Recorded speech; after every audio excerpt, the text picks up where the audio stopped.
For more on this, we're now joined by Farai Maguwu, who is the Executive Director for Center for Natural Resources Governance in Zimbabwe, and he joins us via our phone line. Farai, thank you so much for joining us here on the late edition. Surely those are harsh words coming out from Minister Murirwa there, especially to the European observers. Hello, sorry I couldn't hear you. Yes, I was saying that I'm sure you were listening to the clip we just played for our viewers there from the minister in Harare there in Zimbabwe, you know, basically condemning the reports from the European Union. Yeah, which tells you that we have a very big problem in that these observer nations were invited by the Zimbabwe government to come and observe elections. And I don't think Zimbabwe is the first country that has done election observation. There are internationally agreed standards of holding democratic elections. And Zimbabwe is a member of SADC, which also has got its own guidelines of holding democratic elections. So it is very important that government acknowledges that these observers are not here to sing praises, but to observe elections in line with their mandates and also best practices in the conduct of elections. So I find the statement by the minister to be quite unfortunate in that the recommendations being made by these observer nations are good for the citizens of Zimbabwe. It is all meant to ensure that if Zimbabwe is calling for an election, then the citizens are treated fairly and freely, and that the process of holding the election is not coercive, is not unfair, is not arbitrary, but people express their will freely. So I'm a bit concerned when the government is dismissing any report that is raised issues with some of the irregularities which they have found. And Farai, of course, in that clip, we heard the Minister Murirwa there saying that the European Union observer missions relied on hearsay. When it comes to somebody like you who was actually in that country, you know, what do you have to say about those specific comments saying that they relied on hearsay information from the opposition? Well, we are not surprised to hear these things. The thing that we must talk about is that there is a problem in Zimbabwe. And this problem has been going on for years.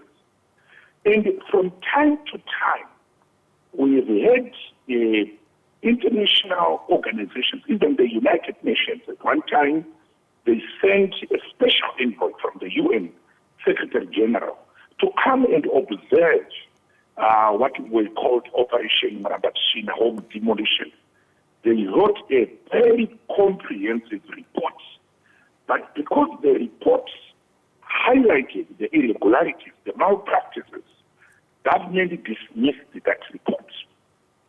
We had another election in 2008 that was disputed, and again, the government dismissed the observer missions which raised concerns with the human rights abuses that accompanied especially the June 27, 2008 election. And now in 2023, again, we have the same problem where government is refusing to be corrected. And I think what the observers are saying, this is the sentiment they are getting from the Zimbabwean people. And what I can say is that government is also displaying to the world that they are not willing to listen even to their own people. I would be very happy Yeah. If government can conduct a survey where the ordinary Zimbabwean citizens can express themselves freely, Yeah. even to the local media, about how they felt about this election, I think their sentiments will echo what these observer missions are saying. Let's go to the other observer mission report, and that was conducted by SADC. And of course, they also raised their concerns in the manner in which the elections were held. One would ask, what will happen now, especially with the SADC region also citing concerns when it comes to the election, because one would say they cannot actually influence the results of that election.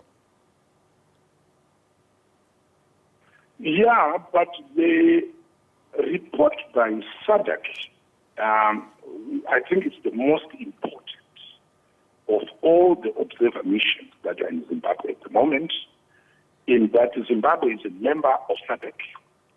And the report of SADC is also very clear. It's very unambiguous, where it makes it clear that some aspects of the Zimbabwe election fell short of the provisions of the Constitution of Zimbabwe, of the Electoral Act, and the SADC guidelines governing the holding of democratic elections. So what's going to happen from where I stand is that the observer mission is certainly going to submit their report to the SADC Troika on peace, democracy, and security. Yeah. And the Troika, in this condition, cannot just put that report aside and allow it to gather dust. Yeah.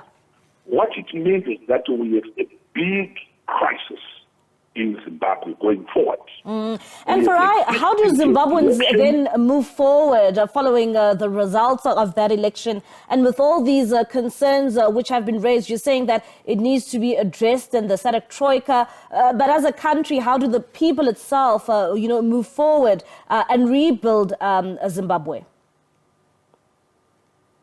I'm sorry, I couldn't hear you well there.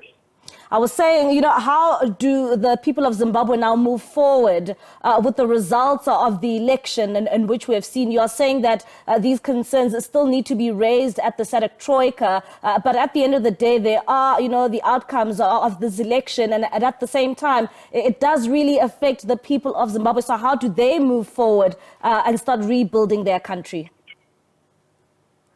I have to be honest with you, talking to Zimbabweans at the moment, first, there is a national funeral. There is a crisis in the country. The mood is gloomy.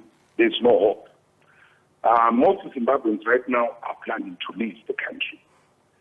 And the hope of Zimbabweans at the moment is with SADC, that the SADC Troika has to intervene.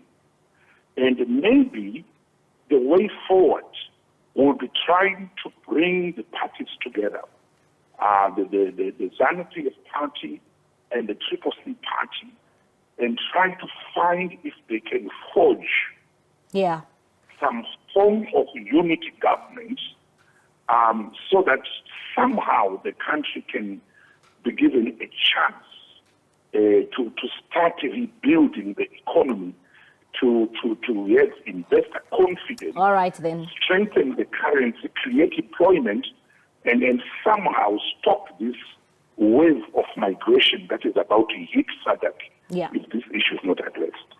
Farai, unfortunately, we have run out of time. Thank you so much for your time here on the Late Edition. That is Farai Maguwu, Executive Director for Center for Natural Resource Governance in Zimbabwe.